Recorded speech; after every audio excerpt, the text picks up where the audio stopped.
नमस्कार, मेरा नाम है विवेक शर्मा और आप मुझे देख रहे हैं CRSF यानी कि cancer research and statistic foundation के पेज पर।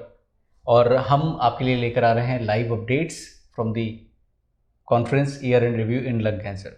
मेरे साथ हैं संजीव शर्मा जो कि प्रोग्राम डायरेक्टर हैं एनजीओ वर्कशॉप के।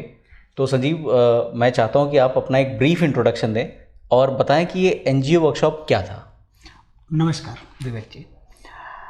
एक्चुअली एनजीओ वर्कशॉप एक प्लेटफॉर्म ऐसा है जहाँ पे कि जितने भी एनजीओ हैं उनके साथ कोऑर्डिनेशन करना, उनके साथ बात करना और एक प्लेटफॉर्म पे लेके आना और जिनकी जो कैपेसिटी है उस तरह से पेशेंट को हेल्प करना। लाइक अगर कोई एनजीओ एकोमोडेशन प्रोवाइड कर रहे हैं या कोई एनजीओ फाइनेंशियल हेल्प दे रहे हैं, कोई डायग्नोस्टिक हेल्प दे रहे हैं, कोई मोटिवेशन दे रहे हैं, कोई नेविगेशन कर रहे हैं, तो इन सब लोगों को इकट्ठा करना और एक साथ लाना और उस हिसाब से पेशेंट को हेल्प करना। बहुत बढ़िया।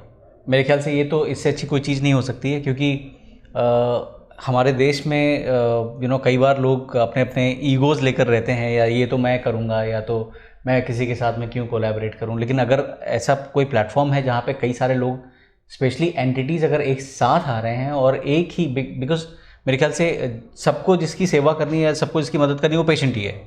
तो अब पेशेंट के, क्योंकि कैंसर है, कॉम्प्लेक्स डिसीज़ है, कई सारे एस्पेक्ट है और सारे के सारे लोग मिलकर अगर उसी पेशेंट के कई सारे एस्पेक्ट्स की हेल्प कर सकते हैं तो that is a fantastic thing. कब से कर रहे हैं आप ये? एक्चुअली ये शुरुआत हुआ था 2018 से।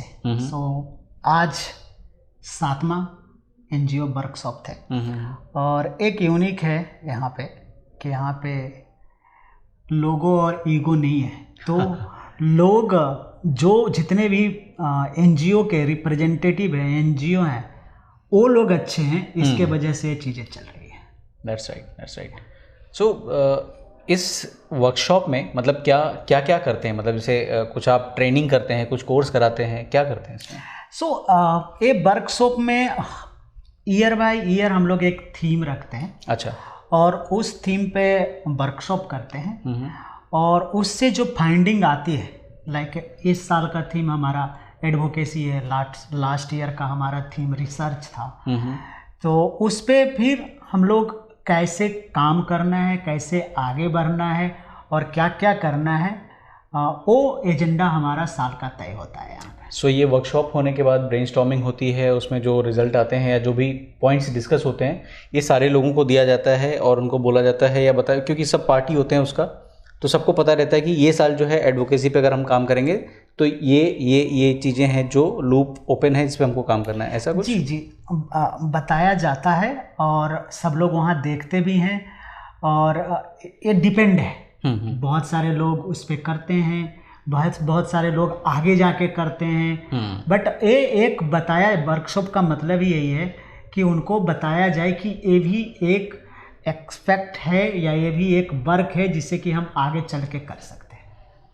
फैंटास्टिक। आगे जाकर क्या देखना चाहते हैं आप? मतलब क्योंकि अभी 7 साल हो गए, 3 साल के बाद एक डिकेड हो जाएगा, तो एक डिकेड में क्या आपको लगता है कि क्या बदलाव, आई एम श्योर काफ़ी बदलाव आया होगा, अगर आप कुछ बताना चाहें, और आगे एक दशक में क्या बदलाव देखना चाहते हैं आप? एक तो ये इतना बड़ा ये डोमेन है कैंसर का, इसमें जितना भी करें कम है। तो ये स्काई है, जितना आप फ्लाई कर सकते हैं और करते ही रहना चाहिए चीज़ों को। बट हाँ, डेफिनेटली जब हम लोग शुरू किए थे 2018 में, बहुत छोटे लेवल पे शुरू किए थे। लाइक वो टाइम पे बहुत कम हमारे नेविगेटर थे, चीज़ों को बहुत कम फंडिंग था, ऐसे नहीं कि नहीं था, लेकिन कहाँ से लेना है, कहाँ पे जाना है, स्ट्रक्चर नहीं था, स्ट्रक्चर, फ्यूचर पाथ उसका, मतलब अगर हम बोलें तो लंग कैंसर के लिए बहुत कम रिसोर्सेस थे। जब से ये स्टार्ट हुआ एंड सारे एनजीओ आए एक साथ और गेट टुगेदर हुए, और उस वजह से फिर आज हम लोग हद तक ये नहीं बोल सकते हैं कि 100% होता ही नहीं मेरे नज़रों में कुछ, लेकिन बहुत सारे चीज़ें आजकल मिल रहे हैं। जैसे लाइक अगर कोई पेशेंट की ज़रूरत है एकोमोडेशन का तो हो रहा है, अगर कोई पेशेंट की फंडिंग की ज़रूरत है तो हो रहा है। अब वो डिपेंड है कि पेशेंट का क्या रिक्वायरमेंट है उस हिसाब से। और ऑर्गेनाइजेशन की भी जो है उनकी भी एक लिमिटेशन है कि वो किनको हेल्प कर सकते हैं या किनको नहीं कर सकते हैं, चूँकि वो सारी चीज़ों के होते हुए फिर भी मैं एक समझता हूँ कि जहाँ पे बहुत कम था वहाँ पे हो रहा है और करना अभी बहुत बाकी है। Amazing, thank you so much अपना कीमती समय देने के लिए। आप सुन रहे थे संजीव शर्मा को, कि जो कि एक फाउंडर है लंग कनेक्ट करके एक संस्था है जो लंग कैंसर के पेशेंट्स के लिए काम करती है, एडवोकेसी सपोर्ट ग्रुप का काम करती है। और संजीव है मेरे साथ, मैं हूँ विवेक शर्मा, सोशल एंटरप्रेन्योर।